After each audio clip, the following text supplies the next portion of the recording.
আমাদের নবী মুহাম্মদ সাল্লাল্লাহু আলাইহি সাল্লাম বলেন, খায়রুদ দুআয়ে দুআ ইয়াউমে আরাফা, সবচেয়ে উত্তম প্রার্থনা দোয়া হলো আরাফার দিনের দোয়া। খায়রু মা কুলতু আনা নাবিয়্যুনা মিন ক্বাবলি, আর সবচেয়ে উত্তম দোয়া আরাফার মাঝে যেটা আমি বলেছি, সবচেয়ে উত্তম দোয়া যেটা আমার পূর্বে সকল নবী বলেছেন, সেটা হলো উত্তম প্রার্থনা, উত্তম দোয়া। সেটা কি? লা ইলাহা ইল্লাল্লাহু ওয়াহদাহু লা শারীকা লাহু লাহুল মুলকু ওয়া লাহুল হামদু ওয়া হুয়া আলা কুল্লি শাইইন কাদির। রাসূল সাল্লাল্লাহু আলাইহি সাল্লাম বলছেন, সবচেয়ে উত্তম দোয়া আরাফার মাঠের দোয়া, সবচেয়ে উত্তম দোয়া যেটা আমি বলেছি, সবচেয়ে উত্তম দোয়া যেটা আমার পূর্বে সকল নবী বলেছেন, সেইটা কি? সেটা হলো লা ইলাহা ইল্লাল্লাহু ওয়াহদাহু লা শারীকা লাহু লাহুল মুলকু ওয়া লাহুল হামদু ওয়া হুয়া আলা কুল্লি শাইইন কাদির। লা ইলাহা ইল্লাল্লাহ, আল্লাহ ছাড়া কোনো মাবুদ নাই। ওয়াহদাহু লা শারীকা লাহু, তিনি এক, তার কোনো শরীক নাই। লাহুল মুলকু ওয়া লাহুল হামদু ওয়া হুয়া আলা কুল্লি শাইইন কাদির, প্রশংসা তার, রাজত্ব তার, একচ্ছত্র ক্ষমতা তার। এতে তিনি খুব খুশি। প্রশংসা করা হলো যে একবারে একক বলে ঘোষণা দেওয়া হলো, খুব খুশি। প্রশংসা করলে খুব খুশি, প্রশংসা করলেও খুব খুশি, আর চাইলেও খুব খুশি। তো আজকে আমাদের চাওয়া হবে প্রশংসা সহকারে। তাই তো রুকুতে গিয়ে যখন আপনি বলেন সুবহানাকা আল্লাহুম্মা রাব্বানা ওয়া বিহামদিকা আল্লাহুম্মা ইগফিরলি, তোমার প্রশংসা সহকারে তোমার পবিত্রতা বর্ণনা করছি, আমার একটা কথা শোনো, আমাকে ক্ষমা করে দাও। এই দোয়া বেশি ভালো রুকুতে সিজদায়। সুবহানাকা আল্লাহুম্মা রাব্বানা ওয়া বিহামদিকা আল্লাহুম্মা ইগফিরলি, এটা মুখস্থ নাই নাকি? তো সবাই যে সাড়া হলো না, দোকানে বসে গেলে ঢং করে, এই ছেলে ফেজলেমি করো তুমি, দোকানের দিন রাত আড্ডা পিটো কেন দিন রাত? তোমার তো বড় মোবাইল কেন? দিন রাত মোবাইলে তোমার ল্যাংটা মেয়ে নাচে, আর তুমি দেখে চক্ষু ঠান্ডা করো বেটা, কলিজা ঠান্ডা করো, এ দিয়ে জান্নাত কিনতে চাও, সব দোয়া এমনি ভুলে যাবা। ওই ল্যাংটা মেয়ে ওই তোমাকে ধ্বংস করেছে, তোমার বাপকে ধ্বংস করেছে, তোমার মাকে ধ্বংস করেছে, তোমার বংশ ধ্বংস করেছে, তোমার জাতিকে ধ্বংস করেছে। ওই মোবাইল আজ থেকে পেশাব করে দাও, ফেলে দাও, দিয়ে পেশাব করে উঠে যাও। চাঁপাইনবাবগঞ্জে বক্তব্য দিচ্ছিলাম, তো বিবাহতে বরের সাথে মহিলারা যায়, তার নাম ডুলি বিবি, চাঁপাইনবাবগঞ্জ, ওর নাম ডুলি বিবি। তো আমি বললাম যে ডুলি বিবি শব্দটা ভুলে যেতে হবে। কি করে গো? ডুলি বিবি শব্দ আজকে পেশাব করে দাও, দিয়ে আর কোনোদিন এটা তোমরা ব্যবহার করবে না। বর যাবে মহিলা ছাড়া। 20-30 বছর পরে কে যদি বলে যে ডুলি বিবি, তখন আর একজন বলবে ডুলি বিবি তাই কি, এরকম যেন ভুলে যায়।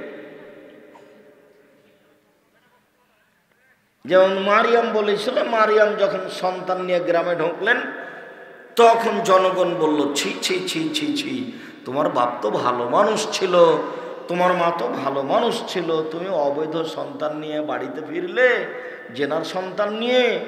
তখন মারিয়াম তো বেকায়দায়, তখন মারিয়াম হাত দিয়ে ইশারা করে দিলেন, আমি কথা বলবো না, কোলে যে বাচ্চা আছে সেই কথা বলবে। তখন ঈসা আলাইহিস সালাম বললেন, আমি হচ্ছে আল্লাহর বান্দা, আমি নবী। রাসূল সাল্লাল্লাহু আলাইহি সাল্লাম বললেন, কামলা মিনার রিজালে কাসীর ওয়ালাম ইয়াকমুল মিন নিসা ইল্লা সালাসা, পৃথিবীতে বহু মানুষ বড় বড় মর্যাদা পেয়েছে, বড় বড় জান্নাত পাবে, মহিলারা তেমন বড় বড় জান্নাত পাবে না, মাত্র 3 জন। এক, বিনতে ইমরান, ইমরানের মেয়ে মারিয়াম। 2, ইমরাত ফেরাউনের স্ত্রী আসিয়া। 3, ফজল আয়েশা আলা সাইরিন নিসায়ে কাফজলি সারিদে আলা সাইরি তমে। আয়েশার সম্মান পৃথিবীতে সকল মহিলার উপরে, সারিদ খাদ্য যেমন সকল খাদ্যের উপরে, সারিদ খাদ্য যেমন পৃথিবীতে সবচেয়ে দামি, আয়েশা রাদিয়াল্লাহু তাআলা আনহা পৃথিবীতে সবচেয়ে দামি। তো 3 জনের মধ্যে একজন মারিয়াম চলে আসলেন, যেই মারিয়ামকে গ্রামবাসী বলছে ছি ছি ছি ছি ছি, তুমি এত খারাপ, তুমি অবৈধ সন্তান নিয়ে গ্রামে ঢুকলে, তোমার মা তো কত ভালো মানুষ ছিল, তোমার মা বাপ তো কত ভালো মানুষ ছিল। তখন মারিয়াম বলছে, কুনতু নাসিয়াম মানসিয়া, আমি জাতির সামনে সন্তান কি করে দেখাবো? আমি এমন হয়ে যেতে চাই পৃথিবীর কেউ যেন আমাকে না জানে যে আমি মারিয়াম, এইভাবে ভুলে যেতে চাই। মারিয়াম তার গতিতে কথা বললেন, কিন্তু আল্লাহ মারিয়ামের মর্যাদা কত বেশি করেছেন তা মানুষ জানে না। মারিয়ামের খালু জাকারিয়া তার ঘরে যখন ঢুকলেন, দেখলেন অসময়ে ফল দেখা যাচ্ছে। শীতের দিনে রাজশাহীর ফজলি আম। কি ব্যাপার মারিয়াম, তোমার ঘরে শীতের দিনে অসময়ের ফজলি আম কেন? ওখানে কিন্তু ফজলি আম ছিল না, আপনি ফের উল্টা বুঝিয়েন না। অসময়ের ফল থাকতেও পারে। তখন উনি বলছেন, হাযা মিন ইনদিল্লাহ, এটা আল্লাহর পক্ষ থেকে। তার মানে মারিয়ামকে আল্লাহ সরাসরি নিজের থেকে খেতে দেন। তাহলে মারিয়াম কত দামি মানুষ। আল্লাহ মারিয়ামকে বলছেন, চিন্তা করছো কেন? হুসি আলাইকে তুসাবাদ আলাইকে রতাবান জানিয়ে, খেজুর গাছে একটু এভাবে আঘাত করতে থাকো, টপ টপ টপ টপ করে তাজা খেজুর তোমার সামনে পড়বে। কত যে তার মর্যাদা আল্লাহ বেশি করে দিয়েছেন। যদিও খাদিজার সম্মান তিনজনের চেয়ে বেশি মনে হয়, এই হাদিসে আসেনি। খাদিজা রাদিয়াল্লাহু তাআলা আনহার সম্মান এই তিনজনের চেয়ে বেশি মনে হয়, যদি অত্র হাদিসে আসেনি। কেন? আল্লাহ নবী বলছেন যে, আয়েশা শোনো শোনো, আয়েশা তোমাকে জিবরাইল সালাম দিল। তখন আয়েশা বলছেন, আলাইকা আলাইহিস সালাম, আপনার উপরেও সালাম, জিবরাইলের উপরেও সালাম। আপনি তো জিবরাইলকে দেখতে পান, আমি তো দেখতে পাই না। তখন এক বিছানে তিনজন, আল্লাহর নবী, জিবরাইল, আয়েশা রাদিয়াল্লাহু তাআলা, এক বিছানে, এক লেপের নিচে তিনজন। কে কে? জিবরাইল আলাইহিস সালাম, মুহাম্মদ সাল্লাল্লাহু আলাইহি সাল্লাম, আয়েশা রাদিয়াল্লাহু তাআলা। এক খাটে এক বিছানে তিনজন, কিন্তু আয়েশা রাদিয়াল্লাহু তাআলা দেখতে পান না। তাহলে আয়েশা রাদিয়াল্লাহু তাআলা অনেক দামি মানুষ, জিবরাইল এসে সালাম দেন। এবার দেখেন, আবু হুরায়রা রাদিয়াল্লাহু তাআলা আনহু বলেন, জিবরাইল আলাইহিস সালাম আল্লাহর নবীর কাছে এসে বলছেন, আল্লাহর নবী, ওই যে ওই যে ওই যে ওই যে দেখেন খাদিজা আপনার কাছে আসছে, ওই যে তার হাতে একটা বাটি আছে তরকারির, আপনার জন্য তরকারি নিয়ে আসছে। শোনেন, যখন খাদিজা আপনার কাছে আসবে তখন আপনি বলবেন, খাদিজা আল্লাহ তোমাকে সালাম দিয়েছেন, জিবরাইল তোমাকে সালাম দিয়েছেন, তোমার জন্য জান্নাতে একটা ঘর বানানো হয়েছে হীরা মুক্তা মাণিক্য দিয়ে, যেখানে কোনো হইচই নেই। এবার কত বেশি হয়ে গেছে জানেন? সালাম জিবরাইল দিলেন, তো জিবরাইল আয়েশা রাদিয়াল্লাহু তাআলা আনহাকে সালাম দিয়েছিলেন। তখন জিবরাইল বলেননি যে আয়েশাকে বলে দেন যে, আয়েশা তোমার জন্য একটা হীরা মুক্তা মাণিক্য দিয়ে জান্নাতে ঘর বানানো হয়েছে, যেখানে কোনো হইচই নেই। এই কথা জিবরাইল আয়েশা রাদিয়াল্লাহু তাআলা আনহার ব্যাপারে বলেননি। তবে খাদিজার ব্যাপারে বললেন যে, আপনি খাদিজাকে সালাম দেন আর বলেন যে, খাদিজা তোমার জন্য জান্নাতে একটা ঘর বানানো হয়েছে হীরা মুক্তা মাণিক্য দিয়ে, যেখানে কোনো হইচই নেই। এক। দুই, খাদিজাকে বলেন যে আল্লাহ আপনাকে সালাম দিয়েছে। তখন আল্লাহ রাসূল বলেননি আয়েশাকে যে, আয়েশা আল্লাহ তোমাকে সালাম দিয়েছে। আয়েশার সময়তে আল্লাহর পক্ষ থেকেও সালাম নেই, আর আয়েশার সময়তে জান্নাতে ঘর বানানোরও কথা নেই। এখন বুঝতে পারলেন কি না আমি যে কি বুঝলাম? মনে হচ্ছে, বোঝা যাচ্ছে যে পৃথিবীর সব মহিলার চেয়ে খাদিজার মান ভিন্ন হতে পারে, হবে বলে হাদিসের পরিভাষা। এদেশে একটা বই পাওয়া যায়, বইয়ের নাম আদর্শ নারী। মনে করিয়েন না যে আদর্শ নারী না কিনে আব্দুর রাজ্জাক সাহেবকে ঠকিয়ে দিচ্ছি, এটা মনে করিয়েন না। এটা মনে করবেন যে বইটা না কিনে আমি ঠকে গেছি, এটা মনে করিয়েন না। জাতির যদি রাস্তাঘাট করে দিতে না পারি, জাতির যদি স্কুল কলেজ করে দিতে না পারি, জাতিকে চূড়ান্ত সঠিক ধর্ম দিতে পারবো ইনশাআল্লাহ। ধর্মের ব্যাপারে জাতিকে ফাঁকি দিয়ে পরকাল হারাতে রাজি নই। মনে বড় স্বাদ, এদেশের মাটিতে উন্নত মানের প্রতিষ্ঠান গড়বই গড়ব ইনশাআল্লাহ। সেটাই জামিয়া সালাফিয়া, যেখানে ছেলে মেয়ে বাংলা, ইংরেজি, আরবি উন্নত মানের শিক্ষা অর্জন করে জাতির অন্যায়ের বিরুদ্ধে লড়বে। মুখে কলমে মিডিয়াই, মুখ দিন রাত বলছি, কলম এসব বই পুস্তক, মিডিয়া যেসব মিডিয়া দেখছেন আমাদের সাথে আছে, সারা পৃথিবীর পুরুষ নারী অনলাইনে যারা আমাদের সাথে এই মুহূর্তে আছেন, সমস্ত দিনী ভাই বোনকে বলছি, দিনী ভাই বোন, আমার একটা দাবির কথা মনে রাখবেন। আমার মনে বড় স্বাদ, এদেশের মাটিতে আমি উন্নত মানের প্রতিষ্ঠান গড়বই গড়ব ইনশাআল্লাহ। সেটাই জামিয়া সালাফিয়া। আমি তার জন্য অর্থের দাবি জানাইনি, তার জন্য দাবি জানিয়েছি, দোয়া করতে হবে, আল্লাহ তুমি জামিয়া সালাফিয়াকে কবুল করো। অর্থের কথা বললে তখন একটু হতাশা হতাশা ভাব লাগবে। মাসে 26 লক্ষ টাকা বেতন লাগে, তাহলে তো আল্লাহ সমাদ এত টাকা, আমিও চিন্তা করি এটা হয় কি করে, আল্লাহ দেন। তো ওই চিন্তা করে হবে না, আগে দোয়া করি, তারপর দেখা যাক কি হয়। আর বাড়ি ঘর তো নির্মাণ আছে, আপনি হয়তো জাননি, আপনার বাড়ির পাশ থেকে আমি আসলাম, এই যে ডাঙ্গিপাড়া এখানে আছে, কত দূর হইতে পারে এখানে অনুমান? গেছেন কোনোদিন? সম্মেলনও জাননি। আপনি আমাকে কি দেখাতে চান? আব্দুর রাজ্জাক সাহেব আদর্শ নারী বই না কিনে আপনাকে ঠকিয়ে দিয়েছি। আব্দুর রাজ্জাক সাহেব জামিয়া সালাফিয়া ডাঙ্গিপাড়া সম্মেলনে না গিয়ে আপনাকে ঠকিয়ে দিয়েছি। জামিয়া সালাফিয়া ডাঙ্গিপাড়া পাওয়ার রাজশাহী প্রায় 25 বিঘা জমির উপর অবস্থান করে, মেয়েদের অংশ ছাড়াই।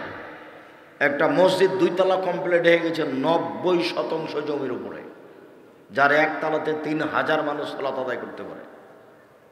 কই আপনার সাধ্য আমি বুঝলাম না। দান পরে, আমি দানের কথা বলেছি, আপনার টাকা না হলে জামিয়া সালাফিয়া গড়বে, গড়বেই গড়বে ইনশাল্লাহ। তাকে ঠেকানোর ক্ষমতা মানুষের হাতে নেই। তবে আমি এই কথা বলি যে আপনার দান ছাড়া জামিয়া সালাফিয়া হয়ে যাক, এটা আমি চাই না। কেন? পতিতালয়ের মহিলা যদি কুকুরকে পানি পান করে জান্নাত পেতে পারে, তাহলে জামিয়া সালাফিয়া 10টা টাকা দান করলে আমি জান্নাত পাবো ইনশাআল্লাহ। কেন? জামিয়া সালাফিয়া এমন একটা প্রতিষ্ঠান যেখানে কোনো শিরক হয় না, যেখানে কোনো বেদাত হয় না, যেখানে কোনো দলীয় দাপট থাকে না। কেউ কোনো দল সংগঠন করতে পাবে না, ছাত্র হোক শিক্ষক হোক, সব একবারে দল সংগঠন মুক্ত থাকতে হবে। কেউ কারো বিরুদ্ধে কথা বলতে পাবে না, বিরুদ্ধে কথা বলার কোনো সুযোগ নেই, মন্তব্যের কোনো সুযোগ নেই, মন্তব্য চলে না। সম্মানিত দিনী ভাই বোন, বলছিলাম আরো এখানে একটা বাক্য থেকে গেল। জামিয়া সালাফিয়া রূপগঞ্জ নারায়ণগঞ্জ ঢাকার জন্য একটা জায়গা বরাদ্দ করা হয়েছে মসজিদের জন্য 200 শতক। মসজিদের জমি কতখানি? 200 শতক জমি রেডি, অস্থায়ী মসজিদ রেডি, স্থায়ী মসজিদের কাজ শুরু হচ্ছে, যার একতলাতে 10,000 মানুষ একসাথে সালাত আদায় করতে পারবে। প্রায় 50 বিঘা জমির উপরে এই প্রতিষ্ঠান, প্রায় 50 বিঘা। মাঝে মধ্যে দেখতে যাওয়ার সাদ করবেন। আমি তো ঘন ঘনই যাই, প্রতি বৃহস্পতিবার শুক্রবারেই যাই। আপনি কেন যান না? যাবেন এক একবার। আমি কেন যাই? আমার ঠেকা বাঁধেছে? আমার ঠেকা বাঁধেনি, আমি আপনার জন্য যাই। সম্মানিত দিনী ভাই বোন, বিশেষ প্রার্থনা, মহান আল্লাহ বলেন, উদুনি আস্তাজিব লাকুম, পৃথিবীর মানুষ তোমরা প্রার্থনা করো, আমি তোমাদের প্রার্থনা কবুল করব। পৃথিবীর মানুষ তোমরা আমাকে ডাকো, আমি তোমাদের ডাকে সাড়া দিব। মহান আল্লাহ বলেন, উদু রাব্বাকুম তাজাররা খুফিয়া, পৃথিবীর মানুষ তোমরা তোমাদের প্রতিপালকের কাছে প্রার্থনা করো অতীব গোপনে, অতীব বিনয়ে, অতীব গোপনে, অতীব বিনয়ে, চুপে চুপে ডাকো, প্রার্থনা করো। মহান আল্লাহ বলেন, ওয়াযকুর রাব্বাকা ফি নাফসিকা তাজাররু খিফা। মুহাম্মদ সাল্লাল্লাহু আলাইহি সাল্লাম আপনি আপনার প্রতিপালককে ডাকেন অতীব বিনয়ে ভয় ভীতি নিয়ে, অতীব বিনয়ে ভয় ভীতি নিয়ে। ওয়াদুনাল জাহর মিনাল কওল বিল গুদবে ওয়াল আসাল, নীরবে ডাকুন সরবে নয়, চুপে চুপে ডাকুন শব্দ করে নয়। নীরবে প্রার্থনা করুন সরবে নয়। সকালে বলুন বিকালে বলুন, সকালে ডাকুন বিকালে ডাকুন, সকালে বিকালে প্রার্থনা করুন। আবু হুরায়রা রাদিয়াল্লাহু তাআলা আনহু বলেন, রাসূল সাল্লাল্লাহু আলাইহি সাল্লাম বলেছেন, পৃথিবীর মানুষ লান ইয়াশাদ্দাদ দ্বীন আহাদুকুম ইল্লা গালাবা আলাইহি, কেউ যেন দিনকে নিজের উপরে কঠিন করে না নেয়। একদিনই অনেক কিছু করবে, তারপরের দিন কিছুই করতে পারবে না, এমন যেন না করে। শোনো, সাদ্দেদু, মধ্যম পন্থায় আল্লাহকে ডাকো। অকারেবু, পরিমিত করে পরিমাণ মতো ডাকো। অস্তাইনু, আল্লাহর কাছে সাহায্য প্রার্থনা করো। বিল গুদবে ওয়াল আসাল, সকালে সন্ধ্যায়। ওয়াশাইমিনাদ দুলজা, রাতের অন্ধকারে। অত্র বুখারী মুসলিমের হাদিসে এবার 3 বার হয়ে গেল 24 ঘন্টায়। 1 সকালে, 2 বিকালে, 3 রাতের অন্ধকারে। অবিল আসারে হুম ইস্তাগফিরুন, পৃথিবীতে লক্ষ কোটি মানুষ যারা চলে গেছে আজও আছে, তারা রাতের শেষ অংশে ক্ষমা প্রার্থনা করে। আল্লাহ, রাতের শেষ অংশে সাহারির সময় তোমার কাছে ভিক্ষা চাচ্ছি, ক্ষমা, তুমি ক্ষমা ভিক্ষা দাও। অত্র আয়াতে প্রমাণ হয় লক্ষ কোটি পুরুষ নারী শেষ রাতে প্রার্থনা করে। অত্র বুখারী মুসলিমের হাদিসে প্রমাণ হয় সকালে ডাকো বিকালে ডাকো, রাতের অন্ধকারে ডাকো। শেষ রাতে ডাকো, রাতের অন্ধকারে ডাকো। জাবের রাদিয়াল্লাহু তাআলা আনহু বলেন, রাসূল সাল্লাল্লাহু আলাইহি ওয়াসাল্লাম বলেছেন, ইন্না ফিল লাইলি লাসা, নিশ্চয় রাতে একটা সময় রয়েছে, লা ইয়াফিকুহু রাজুলুল মুসলিম, যে কোনো পুরুষ যে কোনো নারী, যে কোনো পুরুষ যে কোনো নারী ওই সময়ে ইয়াসালুল্লাহ খায়রান মিন আমরিদ দুনিয়া ওয়াল আখিরা, ইহকালের কল্যাণ চায়, একটা গাড়ি বাড়ি চাই, জমি জায়গা চাই, টাকা পয়সা চাই, শত্রুমুক্ত চাই, ছেলেকে বড় হওয়া চাই। ওই সময়ে পুরুষ নারী যা চায় ইহকাল ও পরকালে, ইল্লা তাহু, আল্লাহ সেটা দেনি, দিবেনি। যাও দিলাম। একাধিক হাদিসের ভাই আল্লাহু তাআলা আনহু বলেন, রাসূল সাল্লাল্লাহু আলাইহি সাল্লাম বলেছেন, মান নামা তাহিরান, কেউ যদি ওযু করে ঘুমায়, আতারা মিনাল লাইলে, তারপর শেষ রাতে উঠে, 1টার পরে 2টার পরে 3টার পরে শেষ রাতে উঠে, ফায়াসালুল্লাহ খায়রান, এরপর আল্লাহর কাছে কল্যাণ চাই, ফাতাহু ইয়াহু, তখন আল্লাহ বলেন নেও, যাও নেও। আগের হাদিসের আর এই হাদিসের মধ্যে একটু তফাৎ হলো। আগের হাদিসে কিন্তু ওযু করে ঘুমানোর কথা ছিল না। চাওয়া মাত্র পাওয়া যাবে, হাদিসের ভাব অনুযায়ী বোঝা যাচ্ছে যে চাওয়া মাত্র পাওয়া যাবে, এর জন্য ওযু করে ঘুমাতে হবে। বোঝা যায় কথা? মহিলারা আছে, নাচ করা আসেনি? না ঢং ঢং করে এসেছে আর ঢং ঢং করে গেছে গল্প করতে করতে? বুবু গল্প করতে করতে এসেছে আর গল্প করতে করতে গেছে, ফ্যাশন বোরকা পরে এসেছে। আপনার লজ্জাবোধ হয় না? আপনাকে আমি অনেক ভালোবাসি, আপনি আমার দিনী বোন। আপনি আব্দুর রাজাক সাহেবকে ভালোবাসেন তাই আপনি বক্তব্য শুনতে এসেছেন, কিন্তু আপনি এইভাবে আসলেন কেন আর এইভাবে চলে গেলেন কেন? দেবর ভাসুরের সাথে ভ্যানে চড়ে চাপাচাপি হয়ে আসলেন কেন? দেবরের মোটর সাইকেলে আসলেন কেন? ঢং ঢং করে গল্প করতে করতে আসলেন কেন? ঢং ঢং করে গল্প করতে করতে যাবেন কেন? এই কোন স্বভাব? এগুলো কোন অভ্যাস? এসব নোংরা স্বভাব কেন? ফ্যাশন বোরকা পরে আছেন কেন? এই মেয়ে, এই বোরকা পরে তুমি কি বোঝাতে চাচ্ছ? বোরকা পরে ঢিলা ঢালা, 2 দিন বাঁচতে এসেছো, ঢং করতে এসেছো? কালকে ছিল 20 বছর বয়স, আজ হয়েছে 40, দেখতে দেখতে আসে, তারপর নেই, দেখতে দেখতে নেই।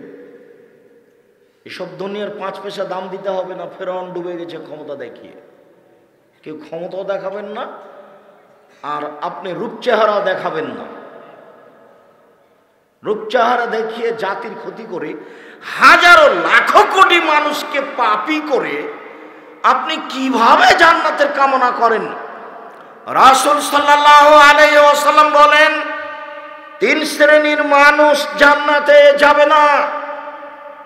1, মদমেনুল খামর, যারা নিয়মিত বিড়ি, তামাক, জর্দা, সিগারেট, গুল, নেশাদার দ্রব্য খায়, পান করে, তারা জান্নাতে যাবে না। আজ থেকে 4 ঘাট থানায় আর কোনো দোকানে বিড়ি, তামাক, জর্দা বিক্রি হবে না। মালিককে ফেরত দিতে হবে। বিড়ি, তামাক, জর্দা, সিগারেট খেয়ে বিক্রি করে অযথা হারাম পয়সা ইনকাম করে বাঁচার কোনো প্রয়োজন নেই। এই বেঁচে কোনো লাভ নেই, ভুল হিসাব। আমি যা বলছি আপনার কল্যাণের জন্য বলছি, আমার কথা ফেরত নেওয়ার কোনো সুযোগ নেই। তবে আমি মানুষ, জাতির যদি রাস্তাঘাট করে দিতে না পারি, জাতির যদি স্কুল কলেজ করে দিতে না পারি, জাতিকে চূড়ান্ত সঠিক ধর্ম দিতে পারবো ইনশাআল্লাহ। জাতির শিক্ষা প্রতিষ্ঠান করতে পারি না মানে উত্তরবঙ্গের সবচেয়ে বড় প্রতিষ্ঠান জামিয়া সালাফিয়া ডাঙ্গিপাড়া, 25 বিঘা জমির উপরে 2000 ছাত্র, প্রায় সবাই আবাসী, 950 মেয়ে, সবাই আবাসী, প্রায় সবাই। ওটা তো আমার গতি, তাই বলছি। 4000 ছেলে মেয়ে পড়াশোনা করে। জামিয়া সালাফিয়া ডাঙ্গিপাড়া পাওয়া রাজশাহী, জামিয়া সালাফিয়া রূপগঞ্জ নারায়ণগঞ্জ ঢাকা, জামিয়া সালাফিয়া 6 মাইল বাবুগঞ্জ বরিশাল, জামিয়া সালাফিয়া তেঘরা বিরল দিনাজপুর। এসব প্রতিষ্ঠান চলছে, চলমান। আরো সময়ের গতিতে আল্লাহ ভালো জানে, ইনশাআল্লাহ। সম্মানিত দিনী ভাই বোন, 3 শ্রেণীর মানুষ জান্নাতে যাবে না। 1 শ্রেণীর মানুষ যারা বিড়ি, তামাক, জর্দা, সিগারেট, গুল, নেশাদার দ্রব্য খায়, পান করে। আত্মার বিরুদ্ধে লড়তে হবে, এটাই সবচেয়ে বড় জিহাদ। যুদ্ধের মাঠে প্রতিপক্ষকে পরাজয় করে হত্যা করে মেরে ফেলেছি। আমি বড় মুজাহিদ নই, তবে আমি মুজাহিদ। আমি সবচেয়ে বড় মুজাহিদ নই, তবে আমি মুজাহিদ, জেহাদকারী। জেহাদকারী সবচেয়ে বড় মুজাহিদ হচ্ছে ওই মাইজাহিদ আফজালুল মুজাহিদ মাইজাহিদ নাফসাহু, ওই সবচেয়ে বড় মুজাহিদ যে আত্মার বিরুদ্ধে জেহাদ করতে পারে। আব্দুর রাজ্জাক সাহেব বললেন বড় মোবাইলে পেশাব করে দাও, কিন্তু চিন্তা ভাবনা করে বললাম আর কোনোদিন এই মোবাইলে ল্যাংটা মেয়ে দেখবো না, আর আমি কারোর সাথে গল্প করব না। খুব পরিকল্পনা গেলাম। রাত্রে যখন শুইতে যাচ্ছি, ঘরে কেউ নেই, কাল লাইটটা অফ করে দিয়ে শুইতে গেছি, আবার হাত খান ধীরে চলে গেল। এর নাম শয়তান। এখন নিজেকে টিকে রাখেন দেখি, এরই নাম জিহাদ। আজ থেকে আর সিগারেট মুখে দিব না, দেখি পারা যায় কিনা, এরই নাম জিহাদ। এরই নাম মনের বিরুদ্ধে চলা। মন বড় শয়তান। আল্লাহ বলছেন ইন্না নাফসা মারদু বিসুয়ে, নিশ্চয় মন, আত্মা মানুষকে পাপের আদেশ করে। মন বড় খারাপ। আকল, বিবেক আপনার পক্ষে আর মন আপনার বিপক্ষে। বিষয়টি অতীব জটিল। রাসূল সাল্লাল্লাহু আলাইহি সাল্লাম বলেন হজবাতিন নার বিশাওয়াত হজবাতিল জান্নাত বিল মাকারে, মনের ইচ্ছা দ্বারা, প্রবৃত্তি দ্বারা জাহান্নাম ঘেরা আছে। ত্যাগ, তিতিক্ষা, নিয়ম নীতি, কষ্ট, ক্লেশ দ্বারা জান্নাত ঘেরা আছে। জান্নাত পাওয়া টপ ব্যাপার। জাহান্নাম পাওয়া সহজ, মন মতো চললেই জাহান্নাম পাওয়া যায়, প্রবৃত্তি অনুযায়ী চললেই জাহান্নাম পাওয়া যায়। প্রবৃত্তি অনুযায়ী চলে কে?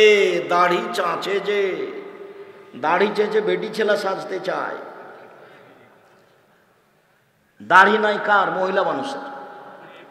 আপনি দাড়ি থাকবে পুরুষ, আপনি এটা বুঝাবে পুরুষ। দাড়ি থাকলে পুরুষত্ব ক্ষমতা বেড়ে যায়, স্ত্রী খুশি হয়। শুনুন, দোকানে বসে আড্ডা পিটে যে মন মতো চলে সে, মন মতো চলে যে জাহান্নামে যাবে সে। দোকানে বসে বাড়িতে ল্যাংটা মেয়ে দেখে যে মন মতো চলে সে, মন মতো চলে যে জাহান্নামে যাবে সে। সুদ ঘুষ খায় যে মন মতো চলে সে, মন মতো চলে যে জাহান্নামে যাবে সে।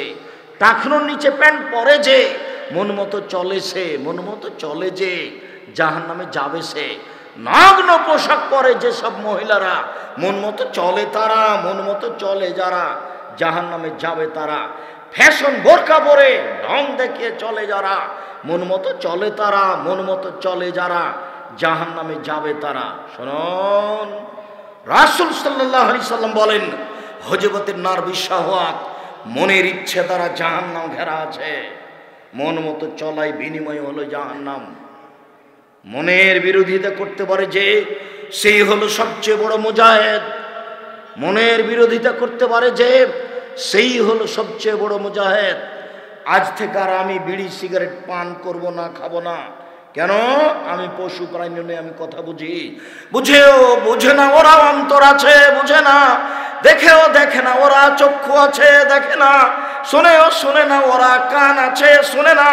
উলাইকা কালানাম, তারা পশু প্রাণীর মতো, তারা গরু ছাগলের মতো, তারা কুকুর শ্রীগালের মতো, বালহুম আযাল, বরং তার চেয়ে খারাপ। বুঝেও বুঝে না যে সে তো পশু প্রাণীর মতো, গরু ছাগলের মতো। বুঝলাম যে বিড়ি সিগারেট জর্দা আর খাবো না, এরপরে একটু পরে আবার খাচ্ছি, তাহলে বুঝেও বুঝিনি আমি কি তাহলে গরু ছাগল? গরু ছাগল বুঝে না। কতদিন আপনাকে আমি এই কথা বললাম, আমার নিজের কথা বলছি। আমার আব্বা কৃষক মানুষ, জমি চাষ করার পরে গরু ছেড়ে দিলে আমরা মাঠে গরু নিয়ে চড়াতাম। যখন গরু ধানের ক্ষেতের দিকে যেত তখন বলতাম, থেমে গেছে, একটু পরে আবার যাচ্ছে। তার মানে বুঝেও বুঝেনি, তাই তো গরু। ও তো বুঝলো, কিন্তু আসলে এইভাবে বুঝেনি যে যেতে হবে না। বুঝে থেমেছিল, একটু পরে আবার যেতে লাগলো, এই জন্য ও গরু। আমি তো বুঝলাম যে বিড়ি সিগারেট এগুলো খাওয়া হবে না, তারপরে আবার খাচ্ছি কেন? তাহলে কি আমি পশু প্রাণীর মতো? হ্যাঁ, পশু প্রাণীর মতো, তবে পশু প্রাণী নন। কেন? পশু প্রাণী কোনো দিনই বুঝবে না, আর আপনি ইচ্ছা করলে বুঝতে পারবেন। এই জন্য আল্লাহ আপনাকে কুকুর সিরিয়াল বলেননি, বলেছেন কুকুর সিরিয়ালের মতো। বুঝেও বুঝে না ওরা অন্তর আছে, বুঝে না। দেখেও দেখে না ওরা চক্ষু আছে, দেখে না। শোনেও শোনে না ওরা কান আছে, শোনে না। উলাইকা কালানাম, তারা পশু প্রাণীর মতো, তারা গরু ছাগলের মতো, তারা কুকুর শ্রীগালের মতো, বালহুম আযাল, বরং তার চেয়ে খারাপ। সম্মানিত দিনী ভাই বোন, 3 শ্রেণীর মানুষ জান্নাতে যাবে না। 2, ওর রাজরাতু মিনান নিসায়ে, উপস্থিত বৈঠকের মুসলিম বোন আপনাকে বলছি, পুরুষের বেশধারী নারী জান্নাতে যাবে না। যারা পুরুষের জুতা স্যান্ডেল পরে, যারা পুরুষের শার্ট প্যান্ট পরে, যারা পুরুষের পোশাক পরে, তারা জান্নাতে যাবে না। 3, অদায়ুস আল্লাযী ইউকিরু ফাইলাল খাবাসা, যে তার বাড়িতে বেহায়াইর সুযোগ দিয়েছে সে দায়ুস জান্নাতে যাবে না। 3 শ্রেণীর মানুষ জান্নাতে যাবে না। 1, যারা নেশাদার দ্রব্য খায় পান করে। 2, যারা পুরুষের বেশধারী নারী। 3, যারা দায়ুস। চিল্লে দিতে চলে গেছে 3 মাসের মেয়ে, ঠিকই রাজশাহী বিশ্ববিদ্যালয়ে ঘুরে বেড়ায়। এ নাকি পরহেজগার মানুষ, তাহাজ্জুদ পড়ে। তাহাজ্জুদ তুলে রাখতে হবে। 3 শ্রেণীর মানুষ জান্নাতে যাবে না। উপস্থিত বৈঠকের মুসলিম বোন, এই মেয়ে কথা বলছো কেন? তোমাকে তো বলছি, চুপ থাকো। কি ঢং পেয়েছ? কতবার বলেছি যে আপনার উপর দিয়ে যদি আর একটা মহিলা গায়ের উপর দিয়ে চড়ে চলে যেত, আপনি মুখ খুলবেন না, মুখখান বন্ধ করে রাখেন। আপনি গল্প করছেন কেন? এটা আপনার লজ্জাবোধ হয় না? শরমবোধ হয় না? মুখ বন্ধ করে রাখেন। আপনি জানেন যে আব্দুর রাজ্জাক বিন ইউসুফ এসেছে, হয় আমাকে মুখ বন্ধ করে থাকতে হবে, নাহলে কেটে পড়তে হবে। যতই সমস্যা ঘটুক, কেউ যদি গায়ের উপরে পা দিয়ে চলে যায় তবু আপনি মুখ খুলবেন না। কিছুক্ষণের জন্য আপনাকে আমি মুখ বন্ধ করতে রেখেছি, বলেছি, অনুরোধ করেছি, আপনি কথা মূল্যায়ন করার চেষ্টা করুন। আপনার জন্য আমি এসেছি, আপনার কিছু না কিছু আমি উপকার করবই করবো ইনশাআল্লাহ। রাসূল সাল্লাল্লাহু আলাইহি সাল্লাম বলেন, পৃথিবীর মানুষ সিনফান মিন আহলিন নার লা মারাহুমা, দুই শ্রেণীর মানুষ ওরা জাহান্নামে যাবে, আমি তাদের দেখিনি। পৃথিবীর মানুষ মনে রেখো, দুই শ্রেণীর মানুষ আছে ওরা জাহান্নামে যাবে, আমি তাদের দেখিনি। দুই শ্রেণীর মানুষ আছে ওরা জাহান্নামে যাবে, আমি তাদের দেখিনি। এক, কওমুন মাহুম সিয়াতুন কাদরাবিল বাকারে, এক শ্রেণীর মানুষ তাদের হাতে থাকবে লাঠি গাভীর লেজের মতো, একদিক মোটা একদিক চিকন, এদ্রবে নাস, তা দিয়ে তারা মানুষকে মারবে, এরা জাহান্নামে যাবে। প্রশাসনের মানুষের হাতে এমন লাঠি থাকে, যারা কলেজ বিশ্ববিদ্যালয়ে পড়ে দাঙ্গাবাজি করে তাদের হাতে এমন লাঠি থাকে, যারা দলীয় দাপট দেখায় তাদের হাতে সময়ে সময়ে এমন লাঠি দেখা যায়। যাদের হাতে এমন লাঠি থাকে তারা জাহান্নামে যাবে, যা দিয়ে তারা মানুষকে মারে। গাভীর লেজের মতো লাঠি থাকে, একদিক চিকন একদিক মোটা, এরা জাহান্নামে যাবে। দলীয় দাপট দেখিয়ে, ক্ষমতা দেখিয়ে চলে যারা, মন মতো চলে তারা, মন মতো চলে যারা, জাহান্নামে যাবে তারা। এক মিনিটের জন্য ক্ষমতা দেখাবেন না, দাম্ভিকতা দেখাবেন না, স্বেচ্ছাচারী স্বৈরাচারী হিসাবে চলার চেষ্টা করবেন না। ফেরাউন ডুবে গেছে আপনার দলীয় দাপটে। হাজারো মানুষ আজকে রাজশাহী জেলে আছে, 20 বছর থেকেও নিজেও জানে না আমি কেন জেলে। জজ জানে না ঘটনা কি, উকিল জানে না ঘটনা কি। আপনি সাজিয়েছেন মামলা, শুধু আপনি জানেন। আপনি সাক্ষী এভাবে সাজিয়েছেন, সাক্ষী বলছে আমি 2 চোখে মারতে দেখেছি, অথচ যাকে 1 নাম্বার আসামি বানা হয়েছে সে তখন রংপুরে ছিল। কিভাবে সাক্ষী বলছে যে আমি 2 চোখে দেখেছি? আপনার দাপট কত! দলীয় দাপটে এই ক্ষমতায় মামলা চালু হয়ে গেল, আজীবন জেলে হয়ে গেল, জেল হয়ে গেল। সে ইচ্ছা মতো স্ত্রীর মাথায় একটু হাত দিতে পারে না, ছেলের মাথায় একটু হাত দিতে পারে না, ছেলের গায়ে একটু হাত বোলাতে পারে না। নিজের ছেলে, নিজের মেয়ে, নিজের স্ত্রী, দিন দিন বছর বছর পার হয়ে যায়। আপনি অত স্বাভাবিক ভেবেছেন আপনি এমনিতে জান্নাতে চলে যাবেন? জান্নাত পড়ে আছে, অসম্ভব হতে পারে না। এই নোংরা, এই স্বৈরাচারী, এই স্বেচ্ছাচারী, এই বদমাইশি, এই শয়তানি, এই অভদ্র, খারাপ, জঘন্য, নেককার নীতি বাদ দিতে হবে। মাটির মানুষ এভাবে থেকে যেতে হবে। কয়দিন আর বাঁচবো? এ তো গেলাম। কিসের ক্ষমতা আপনার? আপনার বাপ হলো মাটির তৈরি, আর আপনি হলেন শুক্রকীট, বীর্য, এই খারাপ জিনিস দ্বারা তৈরি করা হয়েছে আপনাকে। আল্লাহ দিন রাত বলছে যে আমি তোমাকে একেবারে খারাপ জিনিস, দুর্গন্ধময় জিনিস থেকে তোমাকে বানিয়েছি, আর তোমার বাপকে মাটি দিয়ে বানাচ্ছি। দিন কতবার যে আল্লাহ বলেছেন কোরআন মাজিদে, কিসের ক্ষমতা তোমার? তোমার বাপকে বানিয়েছে মাটি দিয়ে, আর তোমাকে বানিয়েছে খারাপ কিছু দিয়ে, পচা পানি দিয়ে তোমাকে বানিয়েছে যার গন্ধ আছে। তোমার কিসের দাম? তোমার কিসের ক্ষমতা? তুমি এত দাপট দেখাও কেন? তোমার কেন দলীয় দাপট? তোমার কেন দলীয় ক্ষমতা? তোমার কেন অর্থের ক্ষমতা? তোমার কোনো বিদ্যের ক্ষমতা? তোমার কি আছে? তোমার বাপকে আমি মাটি দিয়ে বানিয়েছি, আর তোমাকে আমি শুক্রকীট, খারাপ কিছু দিয়ে বানিয়েছি। তোমার কোনো ক্ষমতাই নেই। তুমি একেবারে মাটির মানুষ হয়ে থাকবা, 2 দিন বাঁচবা, একবারে নিঃস্ব হয়ে থাকবা, কারোর সাথে হইচই নেই, কিচ্ছু নাই, একেবারে মাটির মানুষ। ভাইটা যে হয়ে গেল, আল্লাহ ভরসা। ভাই যে আপনার ছেলে মেয়েকে এভাবে মেরে দিল, বিচার ওপরে হবে। আপনি তো দেখছেন যে বয়স আপনার সেদিন ছিল 40, আজকে হয়ে গেছে 60। তা আপনি কি করতে চাচ্ছেন এইভাবে?